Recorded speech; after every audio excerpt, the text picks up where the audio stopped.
زندگی ہمیشہ آسان نہیں ہوتی، کبھی خوشی ملتی ہے، کبھی دکھ، کبھی دعا قبول ہوتی ہے، کبھی آزمائش پڑتی جاتی ہے، مگر یاد رکھو، ہر دکھ، ہر صدمہ، ہر آزمائش اللہ کا ایک پیغام ہوتا ہے۔ آج ہم بات کریں گے صبر پر، اس عبادت پر جو انسان کو جنت کے قریب کر دیتی ہے۔ بسم اللہ الرحمن الرحیم۔ اللہ تعالیٰ نے اس کائنات میں 3 قسم کے عالم پیدا کیے ہیں۔ ایک وہ عالم جس میں خوشی ہی خوشی اور آرام ہی آرام ہے، غم اور تکلیف کا کوئی شائبہ نہیں، یہ جنت کا عالم ہے۔ دوسرا وہ جس میں تکلیف ہی تکلیف اور غم ہی غم ہے، اس میں خوشی اور آرام کا کوئی شائبہ نہیں، یہ دوزخ کا عالم ہے۔ اور ایک عالم وہ ہے جس میں خوشی بھی ہے، غم بھی ہے، راحت بھی ہے اور تکلیف بھی ہے، اور یہ عالم دنیا ہے۔ لہٰذا دنیا میں آج تک نہ کوئی ایسا انسان ہوا ہے، نہ ہو سکتا ہے جسے کبھی نہ کبھی کوئی نہ کوئی تکلیف نہ پہنچی ہو۔ انسان خواہ کتنا ہی دولت مند ہو، کتنا ہی با اختیار ہو، کتنا ہی نیک اور متقی ہو، اسے دنیا میں خوشی کے ساتھ غم سے اور آرام کے ساتھ تکلیف سے ضرور سابقہ پیش آئے گا۔ بڑے بڑے پیغمبر بھی تکلیف اور پریشانیوں سے گزرے ہیں۔ لہٰذا اگر کوئی شخص یہ چاہے کہ مجھے اپنی زندگی میں کبھی کوئی تکلیف یا صدمہ نہ پہنچے تو وہ اس دنیا کی حقیقت ہی سے جاہل ہے۔ اس کی یہ خواہش کبھی پوری نہیں ہو سکتی۔ کم اور زیادہ کا فرق ضرور ہو سکتا ہے، لیکن تکلیف اور صدموں سے بالکل یہ نجات اس دنیا میں ممکن ہی نہیں۔ لہٰذا اس دنیاوی زندگی میں ہر شخص کو کسی نہ کسی شکل میں تکلیفوں اور غموں سے سابقہ ضرور پیش آنا ہے۔ اگر وہ بے صبری کا مظاہرہ کرے، ہر وقت جا بجا اپنے غموں کا دوکڑا روتا رہے اور اپنی تقدیر کا گلہ شکوہ کرے، تب بھی اسے غموں سے بالکل یہ نجات نہیں مل سکتی۔ لیکن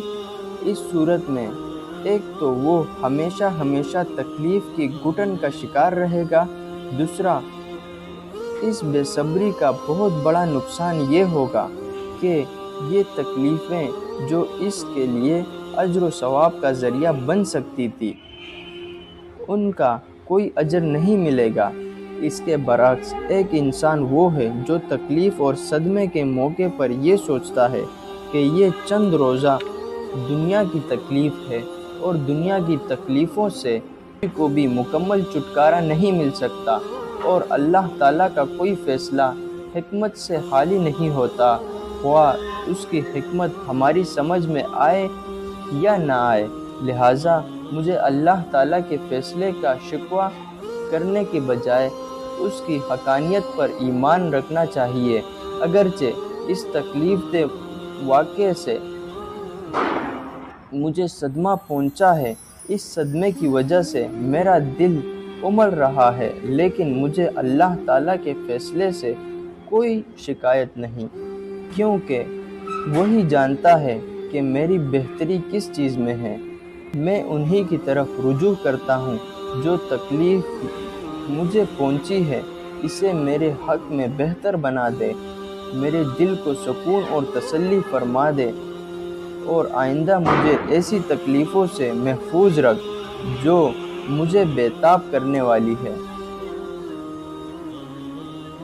اس شخص کی اسی سوچ کا نام صبر ہے، اور اس کا فائدہ یہ ہے کہ اس سے انسان کو تسلی ہوتی ہے، بے چینی میں کمی آتی ہے، دل کو قرار نصیب ہوتا ہے، اور دوسری طرف جو تکلیف پہنچتی ہے اس پر اللہ تعالیٰ کی طرف سے بے حساب اجر ملتا ہے۔ قرآن کریم میں اللہ تعالیٰ ارشاد فرماتے ہیں، بلا شبہ صبر کرنے والوں کو ان کا ثواب بے حساب دیا جائے گا۔ یاد رکھے، کسی تکلیف کے موقع پر دل میں صدمہ پیدا ہونا کوئی گناہ نہیں، بلکہ تکلیف اور صدمے کے موقع پر بے اختیار جو رونا آ جائے وہ بھی بے صبری میں داخل نہیں۔ بے صبری یہ ہے کہ اللہ تعالیٰ کے فیصلوں پر اعتراض اور شکوہ شکایت شروع کر دے۔ اگر دل میں صدمے کی آگ سلگ رہی ہے، آنکھ سے آنسو بہہ رہے ہیں، طبیعت پریشان ہے، بار بار رونا آ رہا ہے، لیکن انسان اللہ تعالیٰ کی تقدیر کا شکوہ کرنے کی بجائے اللہ تعالیٰ کی حکمتوں پر ایمان رکھتا ہے، اسی کا نام صبر ہے، اور اسی پر اللہ تعالیٰ کی طرف سے بے حساب اجر کا وعدہ ہے۔ اس صبر کی علامت یہ ہے کہ جب بھی دل میں صدمہ پیدا ہو، انسان زبان سے کہے کہ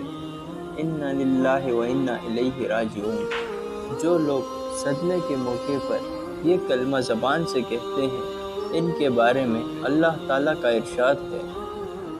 ایسے ہی لوگوں پر ان کی پروردگار کی طرف سے رحمتیں ہی رحمتیں نازل ہوتی ہے، اور ایسے ہی لوگ ہدایت پر ہیں۔ لہٰذا بزرگان دین نے بالکل صحیح فرمایا ہے کہ صبر 1000 عبادتوں کی ایک عبادت ہے، جس سے انسان روحانی اعتبار سے ترقی کر کے کہاں سے کہاں پہنچ جاتا ہے۔ اور اس صبر کی عبادت کے لیے یہ ضروری نہیں کہ کوئی بڑا صدمہ یا بڑی تکلیف پہنچائے تبھی انسان صبر کرے اور انا للہ و انا الیہ راجعون کہے، بلکہ روزمرہ کی زندگی میں چھوٹی چھوٹی باتیں طبیعت کے خلاف پیش آتی رہتی ہے، ان پر بھی انا للہ پڑھنے کی عادت ڈال لینی چاہیے۔ حضرت سلمہ رضی اللہ تعالیٰ عنہ فرماتی ہے کہ نبی کریم صلی اللہ علیہ وآلہ وسلم نے ارشاد فرمایا، یعنی جب تم میں سے کسی کو کوئی تکلیف پہنچے تو اسے چاہیے کہ وہ یہ کہے، انا للہ و انا الیہ راجعون، یا اللہ میں اس تکلیف پر ثواب کا طلبگار ہوں، مجھے اس پر اجر عطا فرما، اور اس کی جگہ مجھے کوئی اس سے بہتر چیز عطا فرما۔ حدیث میں ہے کہ ایک مرتبہ آپ صلی اللہ علیہ وآلہ وسلم کے سامنے چراغ گل ہو گیا، تو آپ صلی اللہ علیہ وآلہ وسلم نے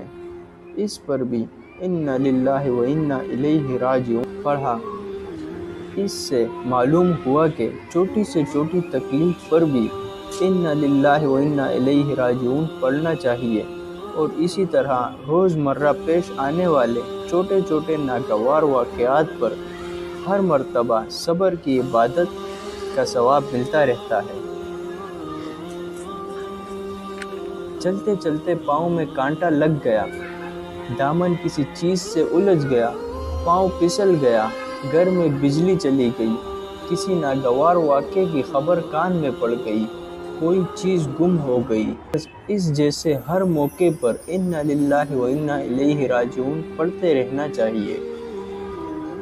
اور ایک مرتبہ دل سے اس بات کا اعتقاد جما لینا چاہیے کہ ہر ناگوار واقعے کے پیچھے اللہ تعالیٰ کی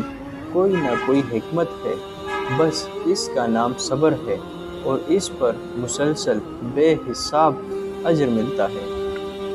ایک اور بات یہ بھی یاد رکھنے کے لائق ہے کہ جس طرح کسی صدمے کے موقع پر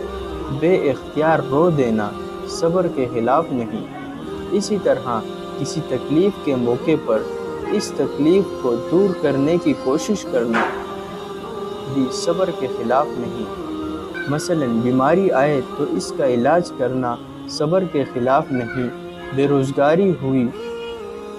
تو روزگار کی تلاش صبر کی منافع نہیں،